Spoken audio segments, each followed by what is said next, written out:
Hey everyone, welcome to the second episode of the Missing Line podcast. And today we're joined by Sebastian Etwell. And Seb has been involved in life coaching for a long time, management consultancy, and his real passion is in getting the most out of human relationships, understanding and dealing with stress, and lots of other things. Just before we get into the substance, guys, I just want to do a big shout out to Jay's Mum's Kitchen. Jay is a fantastic guy. He's been helping us an awful lot. He supports us an awful lot. It's a family-run business down in North London, and they're producing affordable meals, giving back to the community with a percentage going to charity. They're a great family, and they're doing great work, and we just advise that you check them out. All of the details are below. So let's get cracking. So first of all, hi Seb, and how are you doing? I'm great, thanks. And thanks for having me on. No problem. So we'll get cracking, Seb, and if we could just start off with your early life and how you found growing up, and particularly on the farm, I gather. So I was born into a farming family. Obviously, as a very young child, I just existed and lived on the farm. My parents actually divorced when I was, I think, 4 or 5, and that was quite a challenging divorce. Let's say that it was very extended, lots of battling backwards and forwards, and in many ways, it wasn't until my later years that you kind of look back and realize actually subconsciously how much that you actually take in as a child from that. I think, and that's one of the challenges parents have today, is that they see children don't react and they think children are fine. And as a child, I probably thought I was fine, but it's one of these things where you bring in a lot of limiting beliefs about yourself and your self-worth, and you don't blame yourself for such, but for example, I have memories of listening to my mum on the phone, talking to my dad, and I knew they were fighting about money, and I knew they were fighting about money because of me, and that's something that I've had to sort of unwind and undo later in life. So we later moved down to Cornwall, which is, for our international listeners, that's the little toe down in the bottom left of the UK. Because my stepfather was in the Air Force, and they had a base down there. And my mum bought a farm whilst we're down there, a small holding. And that's, we slowly moved around and got more and more land as we went. And I'd say by the time I was about 13 or 14, my stepfather had left. My mum had to go and get jobs to supplement things. The farm wasn't enough to pay for everything. So my mum was often having a job or two at the same time, which meant that the children of the family had to be involved in the farm. So, getting up at 5:30 in the morning to do tasks on the farm before catching, a 1-hour bus into school. And I guess, again, growing up, that's just norm. That's just the way things are. I like to think it gave me a good hard work ethic. And a good insight, because animal husbandry, there's a lot of care elements involved, so yeah, I mean, I guess it was, looking back, a lot tougher than for most people, certainly a lot tougher than my kids have had. And I do remind them now and again when I try and pull them up on when they're not sort of pulling their weight, but it tends to get quickly shot down. Yeah. And then, so in terms of the farming life then, Seb, what did you learn about life in general from doing it? Were there things you thought, well, did it build self-discipline? Did it build the ability to be alone for prolonged periods of time? Could you talk to us a little bit about that and the skills that maybe you learned, the life skills? So yes, life skills, practicality, absolutely. If anything needed doing, a wall rebuilt, and in Cornwall, the fences between fields tend to be 6-foot stone walls filled with mud, and they're periodically just collapse. So if walls needed rebuilding. If electrics ever went in a barn, as a teenager, you just had to. I was the man of the family. I was, me, my mum, and my sister. Sorry about that. So that's right. Carry on. Sorry. So I was the only male in the family. So it was me, my mum, and my sister. So when it came to things like electrics on the farm or anything like that, or any kind of fixing stuff. It fell to me. So you step into just a can-do attitude. There's always a solution, especially when it comes to physical, tangible things.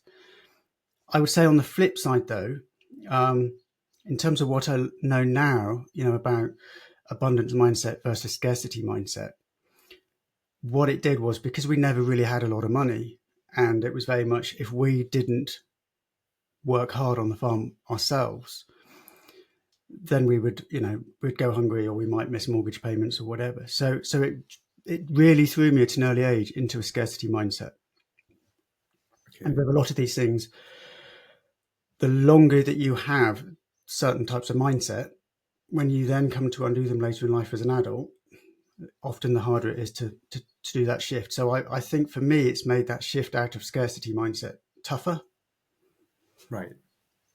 And is that something that you pick up a lot, that the mindsets that people have as children can be problematic later in life in terms of they become almost imprisoned by the mindset?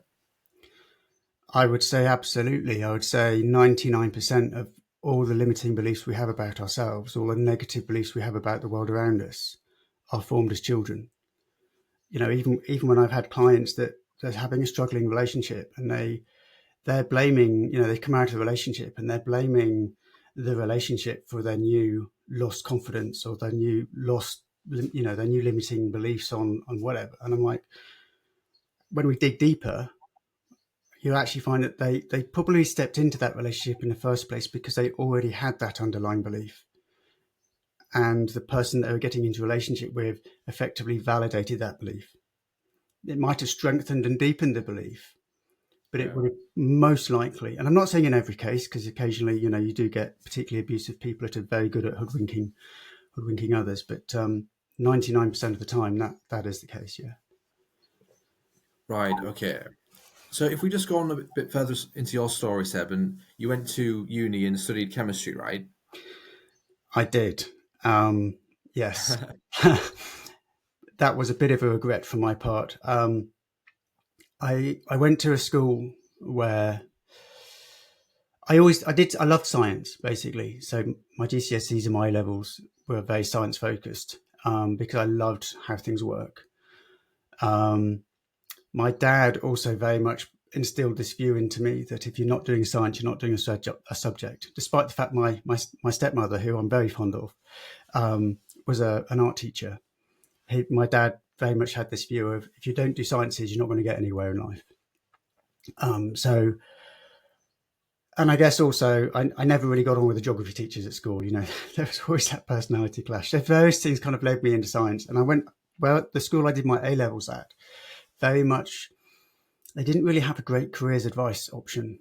And it was very much kind of like, well, choose one of your A levels that you like best and go do that at uni.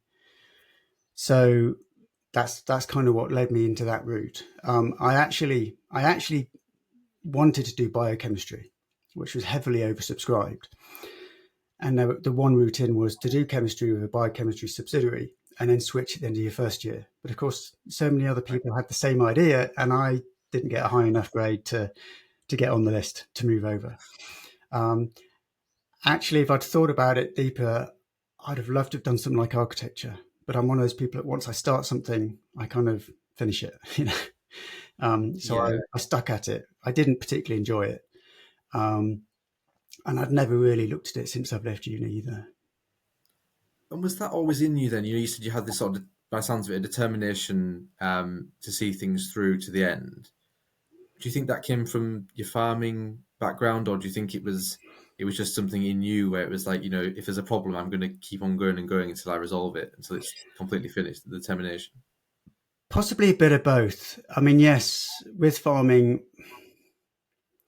it's not one of the things where you can, start a job and put it down, or start a job and that's good enough. My mum was also very horse mad. So we used to show horses and ponies when we were young. And of course, when you do that, the presentation is everything, right? So they are, they're plaited and they're done up. They're all shiny and sparkly and everything else. You do not miss a trick. I think there's also, I do have a real tenacious element as well. And I think And I think also in more recent years, it is something I've let go of because that tenacity comes with an element of perfectionism. And I have also learned that I often, or used to particularly, procrastinate a lot about starting something because it would it would almost be overwhelming to the degree in which I felt I needed to achieve the perfection in what I was doing. So I'd often put things off. Once I started something, then I would focus in, almost burn myself out in the process. So it's, again, not necessarily a healthy place that I was in with that, but that sort of tenacity and perfectionism, possibly did come from that childhood side of things because that was what expected of me. Right. It was what was needed of me. It's part of that survival of keeping life running, I suppose. And as I said before, once these things are instilled in childhood, they, if you don't get to the bottom of them and understand where they've come from, they're patterns that you'll carry through in life. Yes. Yeah. On that point, then, about finding your way through life, but then also you have the problem of burning out. Did you find a system that worked for you that prevents burnout? Because I think a lot of the listeners, myself included, have got to a point where you're so submerged with work, the demands are so high, there's conflicting demands as well. Did you find a system that worked for you, or something that helped you? Not before I burnt out. Right. um, as a management consultant, and I was working for IBM at the time, I was also in a very troubled marriage at the time. And the work side was the one thing in my life that was effectively stable. It was, we have this Maslow's 6 human needs, one of which is certainty. And it was my job that gave me certainty. Now, had I been in a very different position, I would have probably left that job much earlier because it was a very demanding job. But I think also for me, I saw it as a bit of an escape from the marriage. I was traveling, staying in hotels on client site very often in sort of Belgium and the Netherlands. So it probably prolonged my marriage longer than I should have done, really, I guess, in many ways as well. But it was very, very much, again, probably that sort of survival instinct that had been instilled in me, as a child. We desperate to provide for my children, probably provide what I'd never had, and what my mum had always wanted us to have. So we had a really nice house that we actually probably couldn't quite afford. So Right. it was really important to stick with the job, do the extra hours, do the overtime to try and meet the bills so that I could continue to provide to a point. And then, of course, you come home and as, in a troubled marriage, you don't, even if there is support, and I think we're going to talk about some of those sort of things we miss a bit later on. Yeah. But I obviously was in a space where I didn't feel supported. And from my ex-wife's point of view, she was at home with the kids all week. So when it came to the weekend, she just wanted to get out of the house. What I needed was space to be at home and relax. So I'd be working 5 days a week overseas. I'd come home and I'd be driving the family around trying to entertain them with Yeah. no time at all for self-care and switching off. Yeah. So So that was a it big built up learning and point. built up until I burnt out. Yeah. So on the point of self-care, and one of the problems that seems to be around lately is that there's this idea that it's indulgent of yourself Mm-hmm. to care for yourself. So take, for example, a lot of people that are in business, I know a few of them, and they will have a lot of self-care involved in their life. So they might go to a spa for a weekend with family or without family, sometimes alone. Do you think that that's vital, that segmenting of time where all you do is just relax, chill out, recharge, and then maybe reflect as well? I mean, I'm guessing there's things that people can do when they are doing self-care that's going to help, journaling, etc. Yeah. I just wonder what your view is on that. I would say it's beyond vital. I would say it's actually a responsibility. Um, from the respect that, if I take my example, I push myself and push myself and push myself to look after everyone else except me, to the point where I had so little energy that I actually didn't have much to give. And then, of course, when I burnt out, I had nothing to give. And no, self-care is not selfish. Self-care is a responsibility, because to quote the old analogy, you cannot give from an empty cup. It is better to give from an overflowing cup. So if you take time for yourself, recharge and replenish, you then have more to give to other people. And I think that's what people don't see. And that's the really important thing. It's, if you the more you want to give to someone else, the more you have to be in a better place to be able to do that. Yes, it's almost an act of charity to yourself, but then in the long run to others. Yeah. And you can, I think the other thing also is, when we step into self-care, we have to set the intention. So, yes, we can just go to a spa and sit in the hot tub for a bit and relax. But if you actually do it with that mindset of, I'm doing this for me, to recharge me, then it makes a massive difference as well. Right. So it has to be, there almost has to be an element of, yes, intentionality. You have to have Yeah. a reason for doing it, and it's not just for the sake of doing it, or an impulsive Yeah. desire just to have some comfort. And if you need to take a morning out and watch rubbish on TV just to switch off and chill, tell yourself that, it's not a waste of time. It's not something that's unplanned. You can actually say, actually, this is a last minute planned thing I've got to do for self-care. You don't have to look back at it and go, oh, I wasted that morning doing nothing. You haven't done nothing. You've recharged. Yes. Yeah, and it's an investment. Yeah. Yeah. That's interesting, because it doesn't seem to be sold that much. I mean, depends where you work, but some employers are better than others for supportive practices, shall we say, and some aren't. I've been very lucky in that respect. I've always had employers that have been very, very good at doing that, whereas I think some people, they just find that that's not quite there. And I'm not sure if you Yeah. found that with consultancy. Did you find that there were companies that really struggled to do that properly? I would say in the last 5 years, it's got a lot better. I would say, though, there are a lot of companies out there still that they'll have their mental health first aiders, and they'll have all the rhetoric and all the policy. But actually, when it comes down to it, they're not hugely supportive, which is actually quite disappointing. I mean, in the aspect of burnout, I mean, I've recently spoken to a couple of coaching peers that specialize in burnout, and they are absolutely keen to try and do the pre-burnout coaching rather than a Right. post-burnout coaching, as you can imagine, because it's going to make much more impact. But the problem is that the people that are heading towards burnout, and I've been there myself, right? You don't see the signs. You start to get tired. You feel you're underperforming, so you step up. Things aren't going right at home because you're tired. So you think you take the responsibility on and try and do more, and you step up. And then before you know it, you've burnt out. So there's a massive piece of education of everybody in the workforce, not just the management, to be able to spot the signs of their colleagues when they're beginning to, face burnout, to be able to sort of say, look, let's go and get a coffee and have a chat and work things through, and almost give, almost an, we're very bad at giving ourselves permission to do self-care, especially when we're sort of stuck in that cycle. And if you've got someone else that sort of says, I really notice this, and it's okay if you need to take some time out. And if you've got management that says, look, go and take a couple of days off, it's fine, we'll get everything sorted, but I want you to go and look after yourself.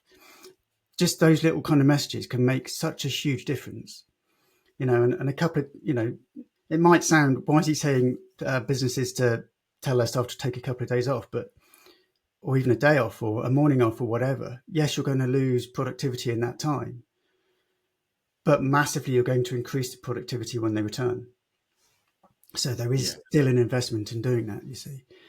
And it's quite interesting, because one of the other things I've been looking at recently is there's a report out by AXA every year that talks about the costs of mental health to the UK workforce. And it doesn't just include people taking time off with depression. It includes the reduced efficiency within the working day. So I think it sort of says on average that, out of a 7.5 working hour day, people on average are probably only productive for 4 or 5 hours. You've got imposter Yes. syndrome where people aren't necessarily stepping into giving everything their all because they're terrified if they give everything and it's not good enough, they're going to get even more judged. Um, all of that combined, I think in 2023 they calculated cost the UK economy 102 billion. So Wow. when for all of those CEOs out there listening, you know, um, self-care, promoting self-care and good mental health and good mindset awareness is a massive investment back into your company. Yes. And I guess as well, the better that you treat people, it stands to reason, people know this in their lives, the more that they want to work with you, the more that they want to support and help you. And really, this society does seem to reward people who take care of others well. Mm-hmm. I think that's one of the important things is that it's quite short-sighted to be selfish in the complete sense, because you think, well, if you're at work and like you said, somebody's struggling, why not go and just say, look, why don't we just go and have a coffee? Why don't you go and have a break? I mean, you see it a lot on, the paramedic programs where you have the call center where obviously the triage area for allocating ambulances, and you'll find that a lot of the staff are peer supporting other people and saying, look, that was a really tough call. It could be obviously a really serious problem. You go and have a break. I think that's where you think, well, if the NHS can institute that, a private company can. Yeah, yeah, Yeah. So that's one of the things that we'll get onto now, I think, Seb, in terms of stress. And obviously, this has become probably an epidemic in British life, certainly. I mean, I'm not quite sure about European countries, but we seem to have high levels of stress. And I've read different things. One was Carol De Winter's book, The Success Code, and she said, well, actually, stress is quite healthy in certain ways. It fuels you. It helps performance to a degree, a bit like caffeine. It can be quite helpful in small doses, but it's probably the toxic stress, the mm. never-ending stress, probably linked to trauma, that can do the damage. I mean, could you tell us a bit more about what you've learned about stress? Yeah. So stress is stress is good. Yeah. So stress in short doses is good. It promotes action, and actually, we have to remember that we are programmed. We're as human beings, we're sort of programmed more around the way that our cave dwelling ancestors might have lived than we are today, right? So stress is there really to get us out of danger.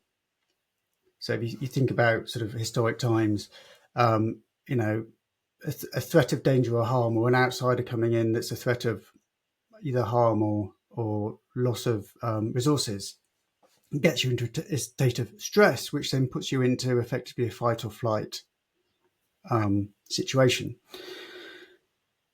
And in those situations, when you step into fight or flight, you've got the physical activity that goes with the biochemical soup, if you like, that's created by stress. And one of the challenges we have in today's world is that we don't have that physical activity in combination. So and yes, stress in sort of short doses is really good for sort of prompting you into action. And if it does that, then great. What is unhealthy is when we live in a sort of more or less permanent level of stress, even if it's a low level of stress. Sort of we're permanently living in that soup of biochemicals that's coming out due to stress or inputs or activities. And of course, it's very rarely these days that it's a threat of physical danger that actually throws us into stress, but the amygdala in our brain is still pre-programmed to look for danger. That's our brain's job, really, is survival. And of course, it tends to be more things like our own fears that lead to stress. And our fears come from sort of our pre-programming, and our pre-programming often comes from how we've perceived and put meaning to events and what people have said in the past. So very often the frames of reference that we live by are things that we've made up as we've gone along. Right. Um, and that sort of creates the fears that the amygdala is constantly on alert to look for. So a lot of the work I do is to actually help people reframe some of these things from the past, right? So that they can start to let go of, because when you believe something deeply, when you've got a limiting belief about yourself, you'll either look for events, or when events happen, you will look for meaning behind those events to validate your belief. So that's why if two people can hear the same thing, and one will take away something positive, one will take away something negative. Yes. Yeah, and that happens all the time. You see people who've had terrible things happen to them. Mm. Even they can be wrongfully imprisoned, or they can be be completely innocent and be mugged or what have you, and they'll still find something positive where someone else it completely derails them and can actually manifestly damage their lives hugely. Yeah, And why is why is that difference? And obviously you just explained why. yeah. And what it boils down to is, at least 90% of stress is actually our reaction to the event or the word or whatever it is that we've heard, more than the event itself. Okay. Yeah, that makes more sense as well. Um, so looking at trauma then, obviously this links in with stress. Why do you think trauma causes mental health problems? Because it seems that we know that trauma has a big role in at least contributing to, maybe not completely causing, but contributing to. Why do you think that is? Have you read about this? I'm not 100% sure why it does actually cause disorders to come about. So Put you on the spot there a little yeah, no, and that's bit. fine, because actually this is interesting, because this actually leads into some of the work I've actually been doing in the last couple of months, because we've been developing a course to help people pass limiting beliefs and letting go of old stories. And so basically, our brains are designed, as I said, to keep us safe. So when we've lived extreme trauma, and just to be again clear on this, for trauma can be very different from person to person, right? So for some people, they might kind of think, well, sexual abuse or being wrongly imprisoned or something like that is extreme trauma. But for some people, something that would seem fairly small um, could turn out for them to be quite traumatic, especially if it's sort of something that's ongoing, like uh, control in a relationship or something like that. So, but what it does is it preconditions us to be constantly in fight or flight mode. Like fight or flight is a trauma response. So we now know there's fight, flight, freeze, or fawn effectively as well. They're all trauma responses, and we become trained to live in these patterns. We become conditioned to live in these patterns. So if you've spent many years sort of living in that space of effectively fear of what's around the corner, um, then the more we go down, the more we process the same pattern, the more ingrained it becomes. I mean, we equate it to sort of footprints in the snow. And we have neuroplasticity. So the more you travel down a certain route, the more you have a certain belief, the stronger the neural connections that link that thought and that pattern become. And the only way to weaken that pattern and replace it with another pattern is to intentionally not go down that thought pattern, and at the same time build up a thought pattern and increase the strength of the neurological connections in the other way. So if we've been living for decades with this sort of constant looking over your shoulder, being in hyper hyper Vigilance. awareness, yeah, Yeah, sort of yeah. state, um, then that's going to be our default position. Right. Okay. So yeah, you are in this almost like a cycle where you're getting you've been traumatized, you're getting very stressed, you're hyper vigilant, it exhausts you.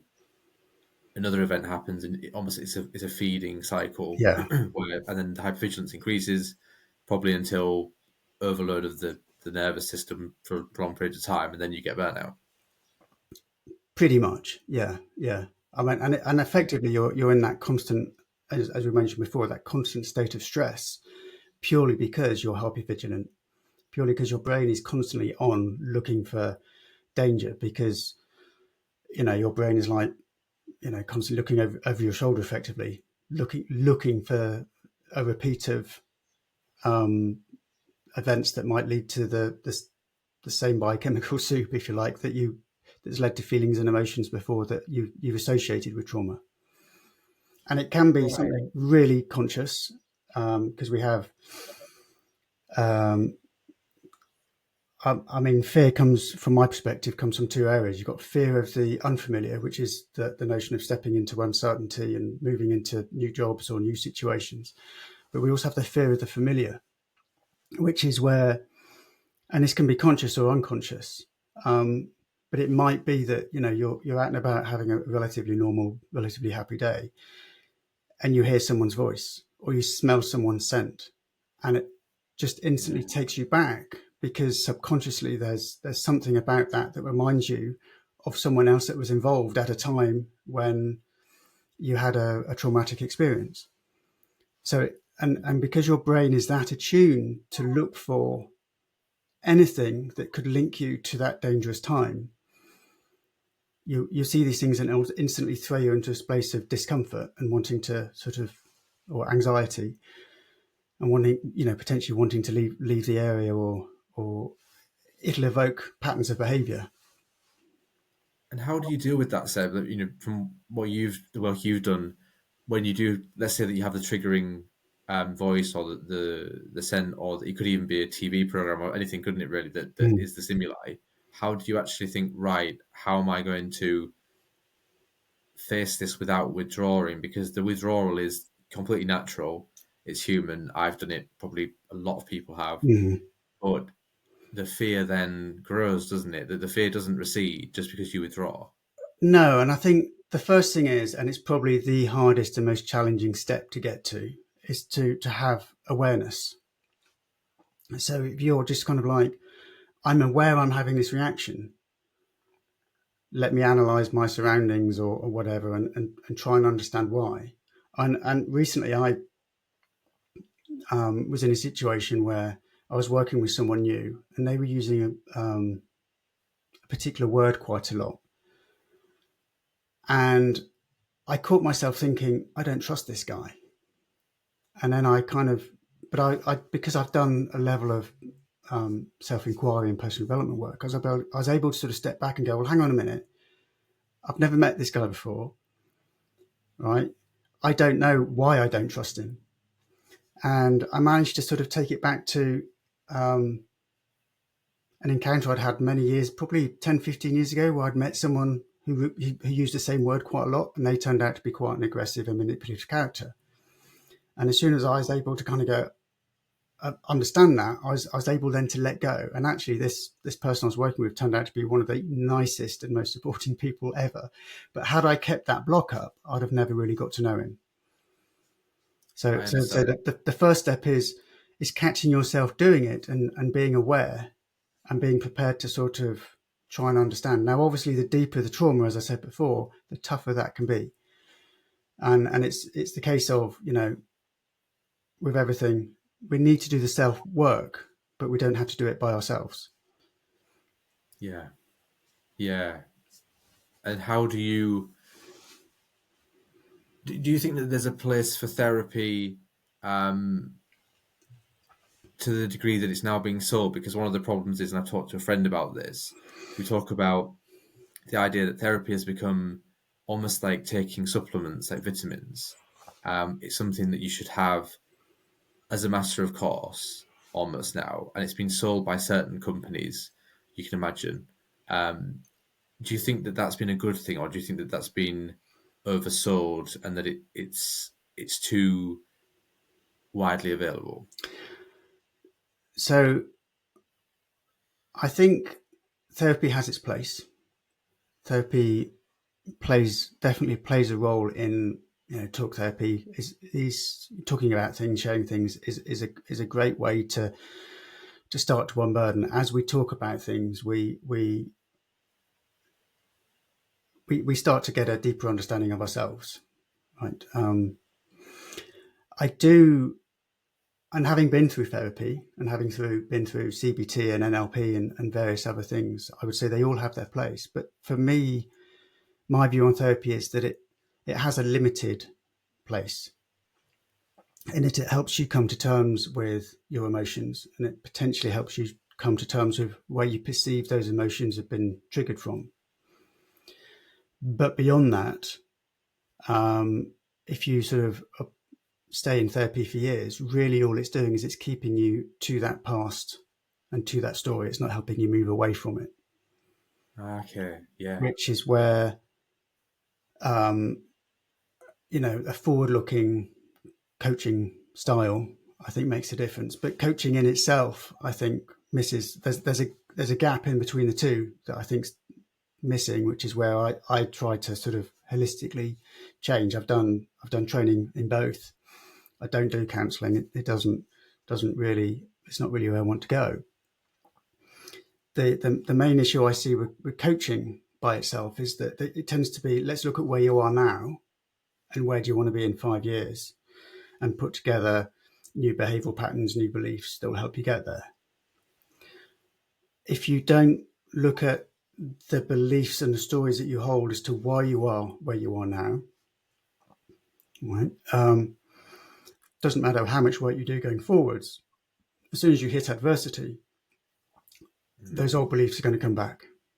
Yeah, it's a bit like right. an analogy. I love analogies, by the way. And an analogy I use is there are certain weeds that are just really prevalent, and if you just pull off all the leaves at the top, right, which is the coaching world, right?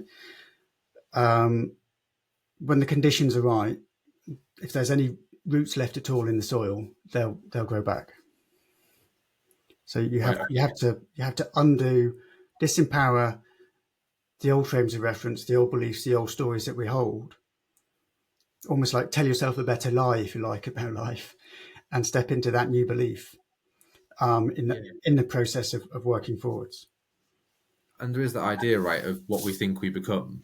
So if you say to yourself in thought, I'm vulnerable, I'm fragile, I can't cope when things go wrong, what will Mm. happen is most likely when something does go wrong, it self actualizes. Yeah, So, yep, there we yeah. go. So yeah, the stories we tell ourselves, the beliefs we hold about ourselves, we will always find ways to validate and justify those stories. So Right. yeah, if we believe we can't cook and we go and try and cook something and it doesn't taste perfect, well, yeah, it'll confirm to us we can't cook. Whereas if we believe we could cook if we put a mind to it and something comes out too salty, then it's like, well, okay, I've learned a lesson. Don't put in too much salt. Yeah, there's a difference. And Um, then, yeah, I've got the problem though, Seb, where I'm not sure if you come across this, where on the other end of the spectrum, you have people who believe that they can do anything that they want and there's no limitations. So, say, for example, I came across a guy who's a property developer, and he has a little YouTube channel, what have you. And he said, "Well, look, I want to have $1 billion, so £1 billion, sorry, because he was in the UK, £1 billion property empire." And it was like, wow, okay, but I mean, the number of houses that you're going to have to earn is going to be in the tens of thousands. mhm. You're looking at owning a whole town. And it's kind of like, that's not a problem, but do people get into this mentality where it's kind of either they're really, really scared of everything and it's really hard, or they're afraid of nothing and then they could hit some real stumbling blocks and crumble? Potentially, but I'd actually say, what's wrong with him having that dream? Exactly. Um, if he was to believe that he could only ever achieve a £1 million property empire, then the chances are he'll never even achieve that. The the only challenge I would say on that is, and this is now sort of stepping into the more sort of quantum side of life, is that he's put a how into what he wants to achieve. So the goal is he wants $1 billion. He wants $1 billion empire, right? And Mm. that's where he should leave his goal. because the how, we always talk about the how as being none of your business, right? We work with, if you want to work with the universe in manifesting your goals, that they have to be sort of end game, sort of heart based. So if he's got $1 billion, what will that make him feel? And that's what he aims for, the feeling of being in that position. Let's go with Yes. everything else. Yeah. But that's maybe going a little bit off key for where we're aiming at today. But Yeah, I understand. And maybe something that we can come back to maybe on yeah. another podcast, Seb, is to talk about stuff like that and get into the spiritual side, the quantum side. But if we just move ahead then to relationships, because we've talked about it before, you talked about your marriage. Um, Everybody has good relationships at some point, and probably everyone has a bad relationship at some point, whether romantic, whether friends, family. Mhm. Um, and you've talked quite a lot about this idea of love language in the past. And could you just tell us a bit more about what love language is? Yeah, I mean, it's not sort of an unknown secret. There's lots of stuff out there on the internet about love languages. I use it quite a lot with some of my clients, largely because they'll come to me and they're like, I feel really unloved and unappreciated by my spouse or my partner, and we'll sort of dig into what are the things they do, what are the things you do, and so on. And what a lot of people don't realize is that we all have a different way of showing love. Well, there were sort of five main categories of showing love, and they are gifts, spending quality time, acts of service, words of affirmation, and physical touch. Now, if I look Okay. at before I knew all of this, if I look at my past marriage, my ex-wife was very much a gift giver, and we tend to have primary ones and secondary ones as well. Um, Coming from a fairly poor background, I really did not like receiving gifts. I always felt really uncomfortable, especially if they weren't things I needed. You know.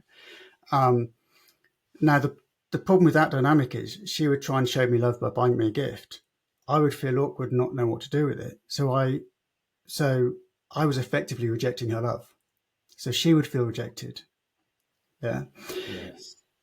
My love language is very much more spending quality time and acts of service. Now, the act of service thing probably comes from my time on a farm, right? Um, but for example, I can spend time with my son. He's grown now, but there have been plenty of times where we used to just almost sit in silence for hours because we were both happy just being in each other's presence.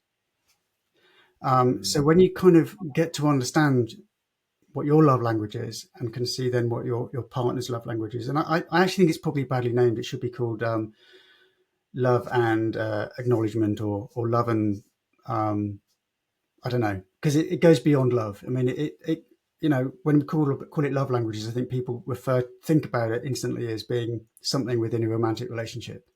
But obviously, parental relationships, both with your kids and with your own parents, and relationships at work and with friends, it's all applicable. So Right. if you've got someone at work who's very good at giving compliments, that's their way of showing appreciation, right? So the Yeah. best thing you can do back for them is to give them a compliment, right? Because So you you're mirror then it. showing them appreciation in the way that they recognize. Yeah. Yes. Makes sense. But the amount of times I've had clients where they've come to me and said, my partner doesn't love me, I'm like, well, let's look at some of the things they do. And as soon as you then start pointing this out, they go, oh, wow, I hadn't seen that. Yeah. Yeah. And they can then step into showing their partner love. Well, A, showing their partner that they accept and receive their love, that they're being given. But B, they can then start to show their partner love in a way that their partner recognizes. And then when they got to that point, then they can have the discussion about, actually, this is my love language. This is how I like to receive it. And it can really start to bring people together. Yeah. And so is that one of the reasons do you think why relationships do fail, particularly romantically? That there's just this lack of the love language is not understood, and then there's not the mirroring, and then you're in a sea of misunderstanding. I think it's partly that, overlapped with the fact that most people go into a relationship expecting that the relationship should make them happy. So they go into a relationship with this view of, um, again, they don't understand the love languages, but if their partner isn't showing them love in the way that they understand love, then their partner's failing, their partner's not making them happy, so therefore the relationship is falling apart. Um, from my perspective, a relationship is not the goal to happiness. Happiness has to come from within and yourself. A relationship, the Yeah. ideal dynamic of a relationship is to provide an environment in which you can grow. So you should be able to And support yeah, your partner in growing, and they should support you in growing. yes, like mutually beneficial. Yeah, but And that's as as I say, hard as it's easy said than yeah. done. Unfortunately, most people now have this expectation that a relationship should make them happy, a partner, and their partner should make them happy. And Yeah.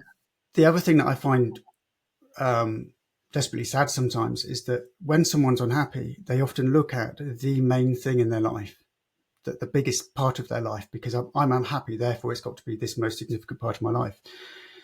Now, for men, that very often tends to be work.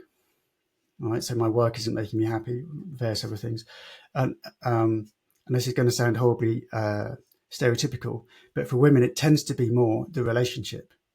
Even Yes. if they're working, they hold much more of a stronger view on relationships potentially than men do.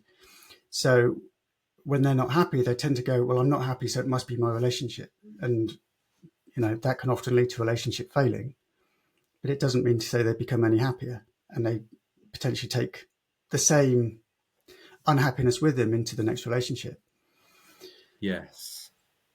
And the cycle can continue then Yeah, where I think you have this problem, don't you, where let's say you've had 2 or 3 bad relationships in a row, there comes a point in time when you have to admit, hang on, it might not be just yeah, them. It's not always them. Like I've had this where, particularly in the early days, you think, oh, I've had like 2 or 3 relationships now and they haven't quite worked out. And it's yeah, like, why is that? And then you think actually compatibility, but also not understanding love language, completely missing it. And then men, particularly young men, they just simply do not understand women. I know that's stereotypical. There are some men that can, but mm, it's like, particularly if you go to an all boys school. I went to an all boys school, right, in East Yorkshire, and it's like we never understood women. How could we? Because there was no women in the school other than the teachers, not none of our own age, and we weren't getting versed in school as mm, to how to behave. And it was only outside of school when you were meeting up with them, then you were learning, but you're behind the curve. Which I know is a bit of an excuse. It sounds like an excuse, but it really isn't. It's like men who are not around women for long periods of time. To me, it doesn't help. mm. And yeah, things that contribute that as well is if you're in a family where there's no present father, so you don't have that dynamic between mother and father to learn from, but also social media doesn't help because social media sets expectations on how women should be, how men should be, and none of that's realistic. So of course you've got girls turning up to school um, trying to fit in to what they feel social media expects, running a pattern of behaviour that boys will see and don't understand and can't understand because it's not actually authentically how women are, and the same vice versa. But boys are showing up, and this is one of the most challenging things about being a teenager anyway, yet alone in a modern world with this sort of social media and everything else, is that they're desperate to fit in because they have this need for connection. So they become less and less and less authentic about who they are because they're trying to be who they feel and perceive their peers want them to be, so they fit in. The challenge with Yeah, that is that subconsciously we are aware that the people we really want to connect with don't see us for who we really are because we're not showing them who we really are. And subconsciously, what that leads to is they don't like me. They don't like the real me because they can't see the real me. And our brain then starts to play tricks and starts to put meaning to that. And before you know it, subconsciously you're thinking the real me isn't likable. So you then become more trying to fit in, more inauthentic as to who you really are. And it just becomes this pattern that sort of supports itself. yes, yeah, okay. And in terms of learning love language, do you think it's literally just a case of tuning in, making sure that you're focusing on the other person, and is it more about being almost objective? So you have to kind of sit back and watch them for a while and see what they do, because Mm. we're all busy, right? We all have busy lives. People are working or volunteering, whatever they're doing, they're traveling. And it can be really hard to step off the hamster wheel and say, ah, yeah, this is actually something I need to hone in on and nail down because it's for the good of my future. Yeah, so I think it's very easy to get stuck into this feeling of I feel unloved, and again, as I said before, everything we experience, we can then find ways to justify our beliefs. Right, so my partner doesn't love me because he or she's not showing me love in the way that I recognise. But if you were to actually then step back and go, okay, so what does my partner do for other people? What do they do to for their parents, for the children, and actually start to notice the little things that they're doing that do come from a place of love, and then sort of go, are they, and recognize, oh well, actually they do that to me at times as well. So when they're doing that, that's our place of love. And if you sort of, and I think it's important to self-observe as well. So when I'm doing something compassionately for someone else, is it that I want to just spend time and listen to them? Do I give them words of affirmation? Do I like to shower them with, or buy them a little treat now and again? And then start to recognize, actually, that's my personal love language, which is Yeah. fine. None of them are better than any of the others, but I can't necessarily expect that everyone else will recognize that and show me love in that way. And, Yes. and, and again, we talked about how my language, one of my love languages, which is acts of service, probably came from my background. Again, if someone's grown up in a household where there's been a level of physical or sexual abuse, like if I had a love language of physical touch, that could be absolutely abhorrent to someone who's come from an environment where touch has been associated with trauma. Do you know what I mean? So sometimes there's deeper things as well that sort of lead into those. Yes. Yeah. Okay. I see what you mean.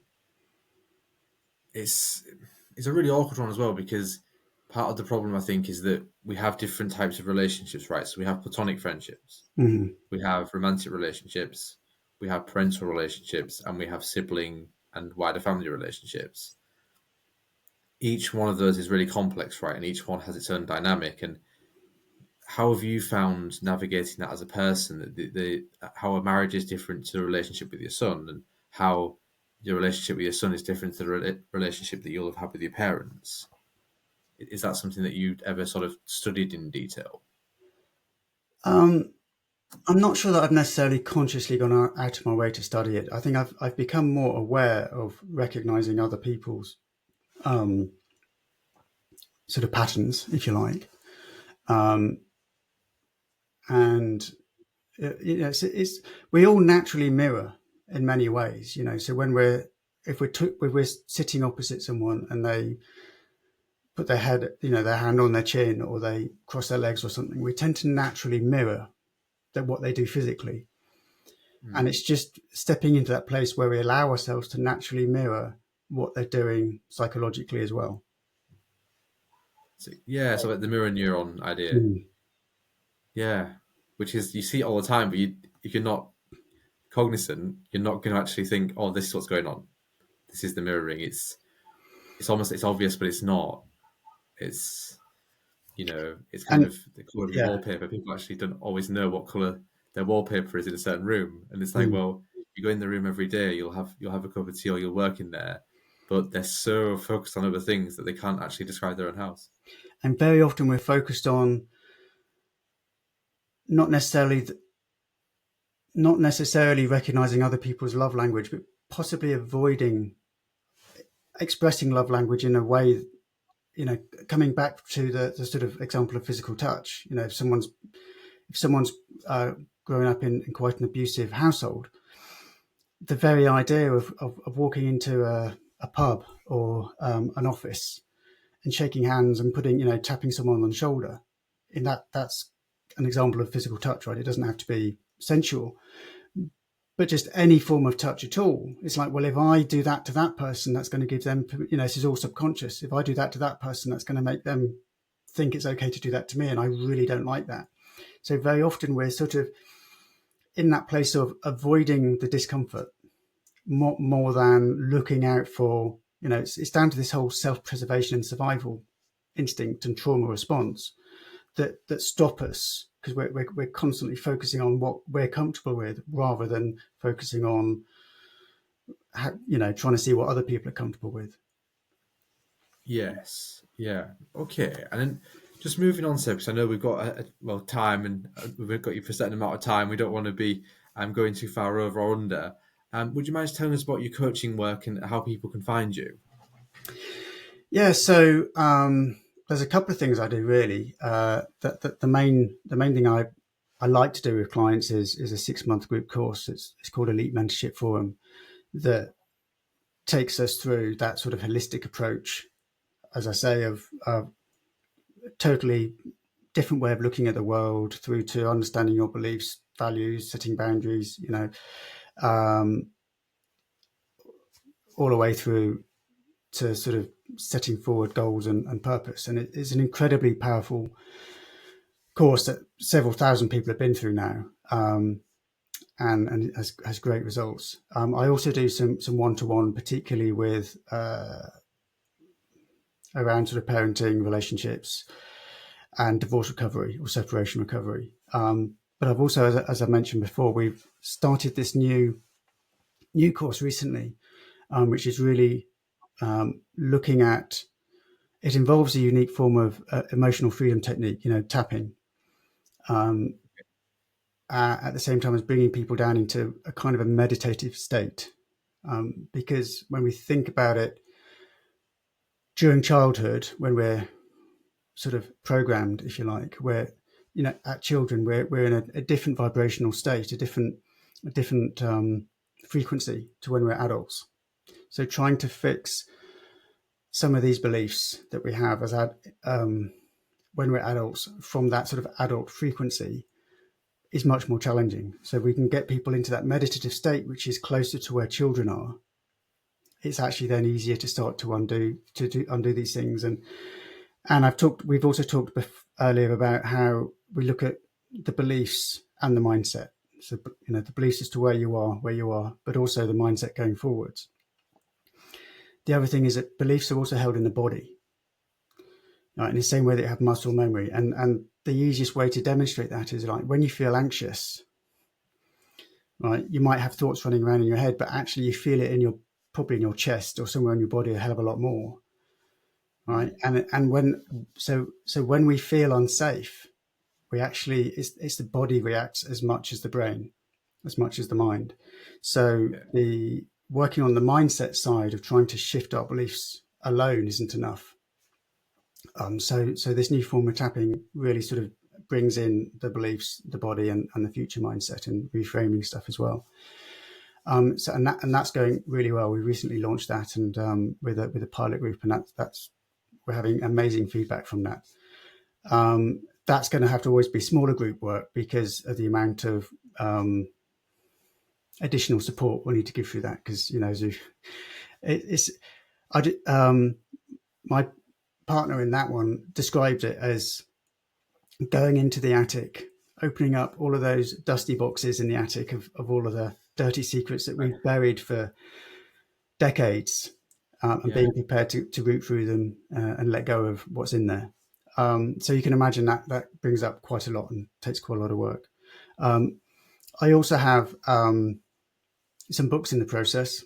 I'm not quite sure how long it's going to take me to get them out, but I love really trying to explain things from sort of a left brain perspective in terms of a lot of the stuff we talked about, why we have these beliefs, where they come from, and how we can start to sort of reframe things. And I mentioned before that we live life and our beliefs are based on frames of references that we've effectively created as we've put meaning to events. Right? Because at the end of the day, when you're as a child, when your mom says something, you don't know why she said it. She could be having a bad day.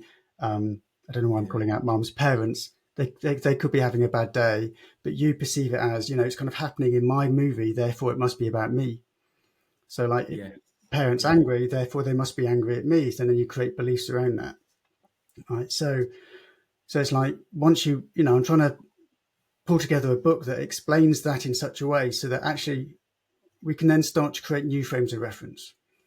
And we can do that by, as we see things now as an adult, and we can start to look at them from a different perspective, right? So instead of trying something and it not working and it just validating the fact that we're not good at it, we can try something and see something that we've learned from it, see something that's taking off into a different direction, and actually start to recognize positives.